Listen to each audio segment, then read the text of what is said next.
دیکھیے جی، ڈیمانڈس تو ہمیشہ جو رہی ہیں، اس وقت بھی ہم لوگوں نے ایک تھیم رکھی ہوئی ہے جو کلائمیٹ چینج کے حوالے سے ہے، لیکن عورتوں کی جو ڈیمانڈ ہے وہ ایکول رائٹس کی ہے، ہمیشہ سے رہی ہے۔ آپ دیکھ رہے ہیں پچھلے دنوں بھی خواتین کو اس وقت بھی برابر کے حق نہیں مل رہے ہیں۔ ایجوکیشن میں دیکھیں، پاکستان اس وقت بھی بہت پیچھے ہے۔ آپ وائلنس کے حوالے سے دیکھیں کہ عورت کے اوپر اسلام آباد جیسے شہر میں F9 پارک میں جہاں آپ کھڑے ہوئے ہیں، وہاں پہ پچھلے دنوں ریپ ہوا ہے، اور اس کا جو حشر ہوا ہے، آپ نے دیکھا ہے جس طرح ان لوگوں کو مار دیا گیا ہے، اس کے پیچھے کیا ہے کیا نہیں ہے، اس کی کوئی کہانی سامنے نہیں آتی ہے۔ تو ہم کوئی بہت سپرفیشل چیزیں ڈیمانڈ نہیں کرتے، ہماری ڈیمانڈ یہی ہے کہ ہمیں سیکیورٹی دی جائے، خواتین کو، ٹرانسجینڈرز کو سیکیورٹی ہونی چاہیے۔ جب پارکس میں ہم آتے ہیں تو ہم ڈرے ڈرے نہ رہیں، ہم پارکس میں اسی طرح سانس لے سکیں جس طرح کوئی مرد آتا ہے، وہ رہتا ہے، وہ سانس لیتا ہے، وہ پھرتا ہے۔ بازاروں میں جب ہم جائیں تو ہمیں ایک چیز نہ سمجھا جائے، ہمارے ساتھ مساوی اور اچھا سلوک کیا جائے خواتین کے ساتھ۔ ایجوکیشن ساری خواتین کے لیے برابر ہونی چاہیے، ہیلتھ کی سہولیات ہونی چاہیے۔ تو یہ کوئی سپرفیشلس نہیں ہے، یہ وہ ڈیمانڈس ہیں جو ہر انسان کے لیے ہونی چاہیے، وہی ہماری ڈیمانڈس ہیں۔ عورت کا معاشرے میں کلیدی کردار ہے، کیا وجوہات ہے کہ عورت کو ڈپریس سمجھا جاتا ہے، عورت کو حقوق نہیں مل رہے؟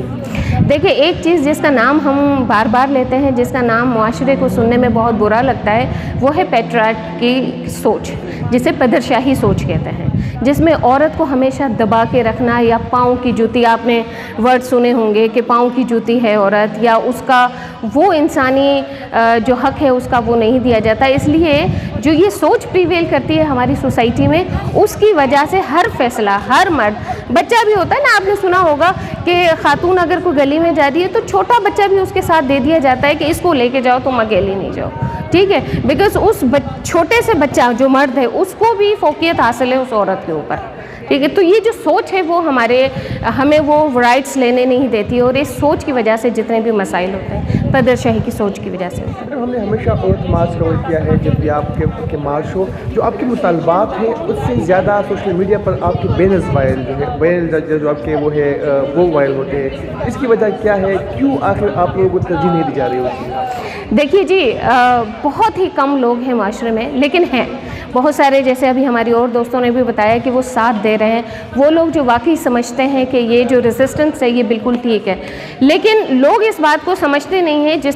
جس طریقے سے آج کل کمپیوٹرائز چیزوں کا دور ہے، فوٹو شاپ کر کے وہ ڈیمانڈز آپ دیکھ رہے ہیں۔ یہ ایکٹیویٹی خاص طور پہ اس لیے رکھی گئی ہے کہ ہم سب پبلک میں اس وقت آئے ہیں اور اپنی ڈیمانڈز لکھ رہے ہیں۔ آپ لوگ ابھی بھی اس کو دیکھ سکتے ہو کہ ہماری کیا کیا ڈیمانڈز ہیں، لیکن آفٹر ورڈز کیا ہوتا ہے کہ لوگ جاتے ہیں اور اس کو فوٹو شاپ کرتے ہیں، اپنی کوئی غلط گندی چیزیں اس کے اندر لکھتے ہیں اور پھر اس کو وائرل کر دیتے ہیں۔ دیکھیں، عام عوام اب بھی اتنی باشعور نہیں ہے کہ وہ ان چیزوں کو سمجھ سکے کہ یہ چیزیں وہاں پر کی گئی ہیں کہ اس کو بعد میں کیا گیا ہے۔ یہ صرف اس پدرشاہی کے پس منظر میں جو عورت کے ساتھ، عورت کے حقوق کے ساتھ نفرت ہے، اس کی وجہ سے ہوتا ہے۔